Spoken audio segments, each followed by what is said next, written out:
European election, and we see the move to the far right across Europe. How do you think that we in Britain, especially in inner city boroughs, and the fight we are fighting now as we speak, can sort of remove Britain from leaning towards the far right as we see this wave happening across Europe as we speak now? To George? Let's put it to George. Well, first of all, ontology is important. It's important not to underestimate the results of the European Parliament elections. It's equally important not to overstate them.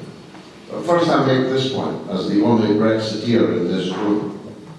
We were told in the Brexit referendum that it was the British who were racists, and that we needed to be in the European Union to civilise us, to protect us from far-right politics. It turns out that it is Europe that is riddled with far-right politics. There's not one single elected fascist in this entire country, at any level. Parliament, local council, parish council. So first we have to pay tribute to the British people. I have said all my life, if you think Britain's racist, you've never lived in France. And you're about to find out on the 30th of June just how racist it is in France.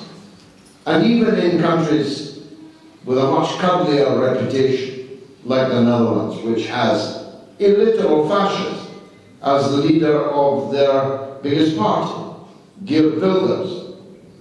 The AFD in Germany, Meloni in Italy, the Vox in Spain, and the other European countries.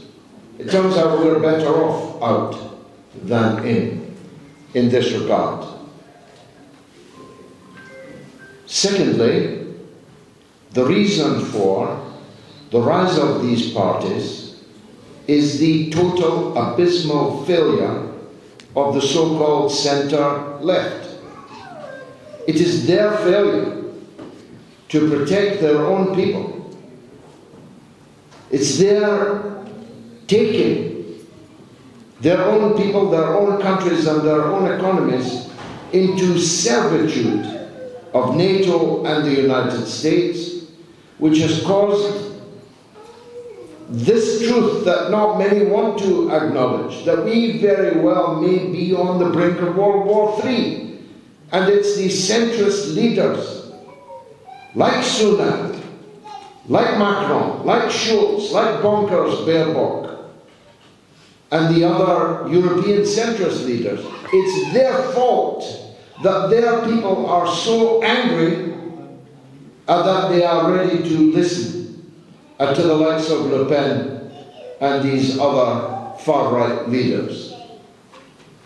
What we have now in France, my equivalent in France, and my friend, is Jean-Luc Mélenchon, who has formed a popular front with a bold, radical program, and he stands at every chance of winning the elections on June 30th with a bold, radical program that will actually transform the lives of people in France, working people in France, lifting the national minimum wage to 1,600 euros, freezing prices, freezing rents, freezing energy costs, returning to, extraordinarily, the policy in France until a year ago, where you retire at 60.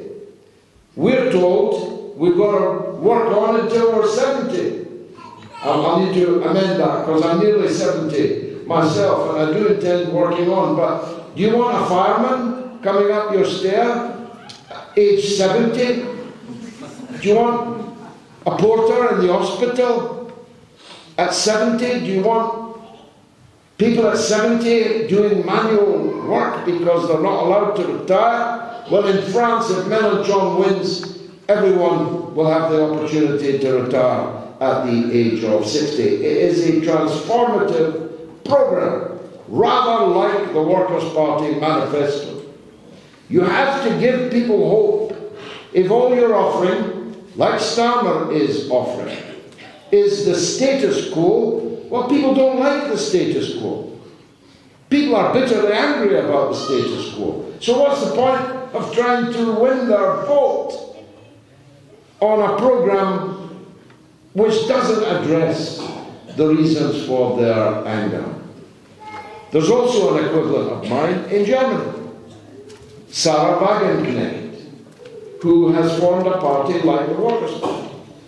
And in these same European elections, she got 6% of the national vote and elected 6 MEPs.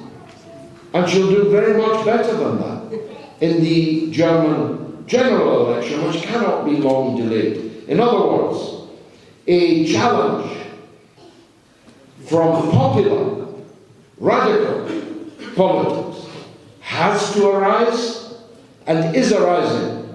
And here in Britain, it's here and it's here and with the other world.